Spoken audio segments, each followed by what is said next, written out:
What's going on? It's your boy Tunnel Vision. We are back. We on the road right now. About to go get this bread, you know?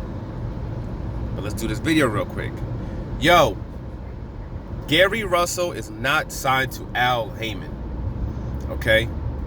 People need to kind of I don't understand why people don't understand that.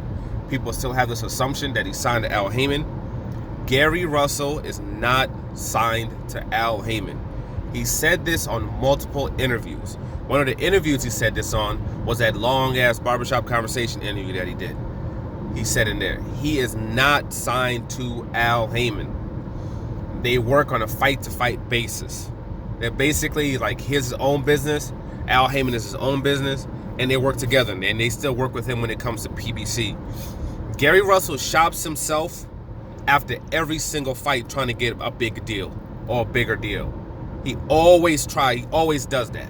Like right now, he's been trying to, I know he's been talking to Eddie Hearn, and he's been talking to the Zone, trying to get himself a big check from them.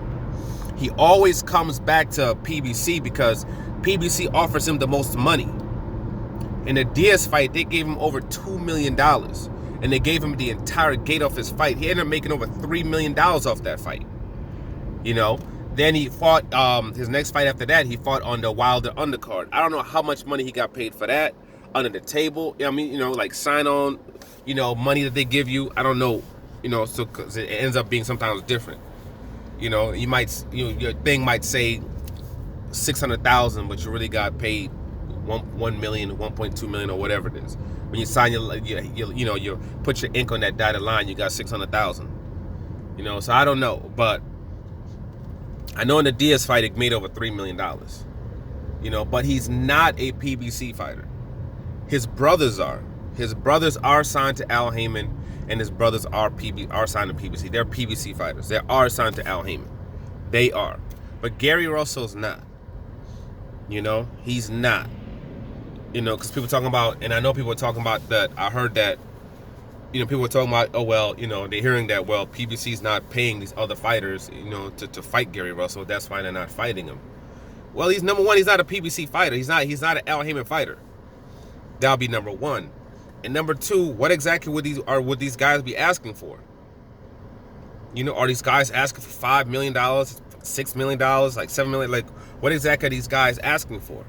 And why would they spend an absorbent amount of money to get him a fighter when he's not signed to them?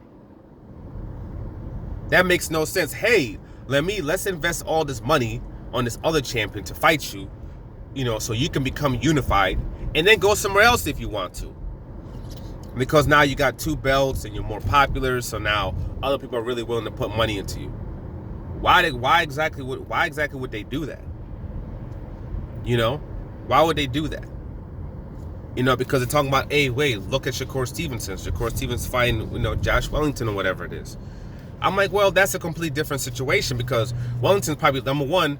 He's going to the UK. Would Garry Russell will have been willing to go to the UK? How much is Shakur going to get paid for that fight? 600,000, 700,000, $1 million for that fight? How much would it have taken Garry Russell for him to go down there to fight over there? How much would have that cost him? How much would he have wanted for unification bout? What would he have wanted? We don't know those things. And this guy never fights. Like, this dude's fighting once a year. He's fighting once a year. His whole model for years has been, I'm gonna fight. Before his fight, he starts talking about somebody, whether it be with Selby, Santa Cruz, Devontae Tank Davis. He picks a guy, and he'll start talking about them. Lomachenko. He always picks a guy. Go look at all his previous things before his fights. He always picks a guy that he wants to talk about, and it gets all up on the internet. Everybody starts going hyped up about it, starts talking about it like a month, 2 months before his fight. Everybody's hyped up with what he's talking. He has his fight, he fights, then he disappears. You don't hear anything from him. You don't see him anywhere. The only time you might see him is if one of his brothers is fighting. But you don't hear nothing. It's quiet. It's It's quiet for like a good 9 months. Then it's time for him to fight again. Oh, he picks another guy to talk about. And he'll talk about them. And then his fight will come up. And that's what he does.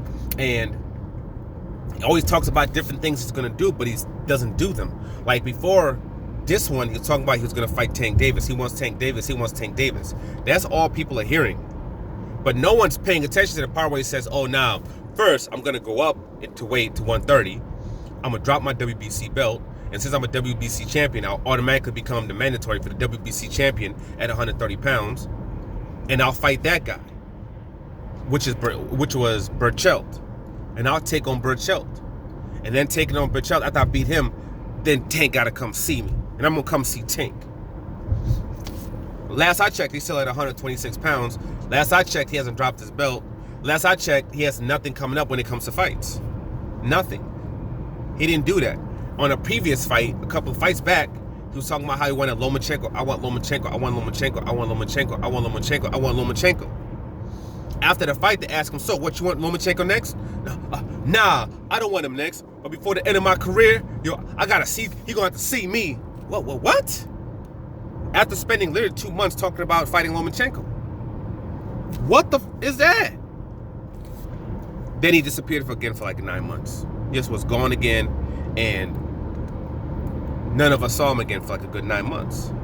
That's what this dude does. He's lazy. He doesn't want to put in the work that it takes in order to get to the space that he wants to get into. He's lazy. He's fucking lazy. I just know there's no other way to say it. He's lazy.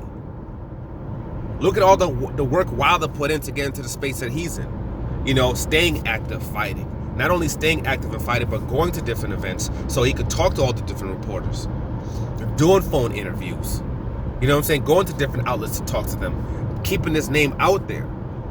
You know, freaking Earl Spence. Earl Spence doesn't like talking. He's usually somebody that's laid back and likes to be to himself. But he put himself out there and he was talking, And, you know, he was fighting, he was staying active.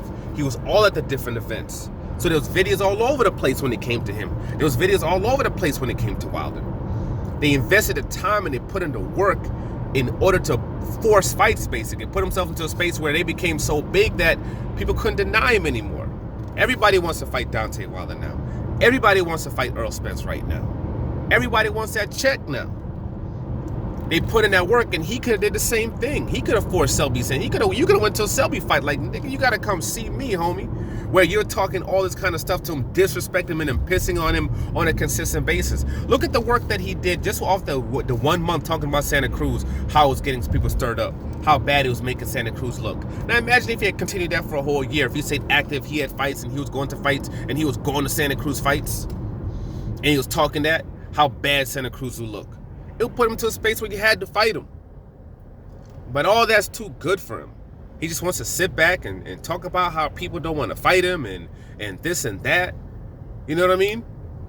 And how, oh man, he had to sit back and listen to Eddie Hearn when Eddie Hearn was saying that, hey, that he wasn't, you know what I'm saying, that he should be a star and they don't want you to be a star and this and that, you know? And all the rumors that, you know, supposedly PBC is blackballing them or this and that. I don't think there's that at all. You're not a PBC fighter. You're not, I mean, you work with them, but you're not you're really not a PBC fighter. And it's not that you're being blackballed. Like, no, everybody knows. Like, everybody has freedoms in PBC just like he has freedoms. If somebody doesn't want to fight, they can't make them fight. Those set up situations where people put in work, like Earl Spence, okay, these guys don't want to fight you. We're going to put you into a space where you're so big, it'll be asinine for them not to fight you. Or sometimes they'll set up deals where, hey, you fight before him, you're going to get paid. And when you fight him, you're going to get paid. And even if you lose, the fight after that fight, you're going to get a check.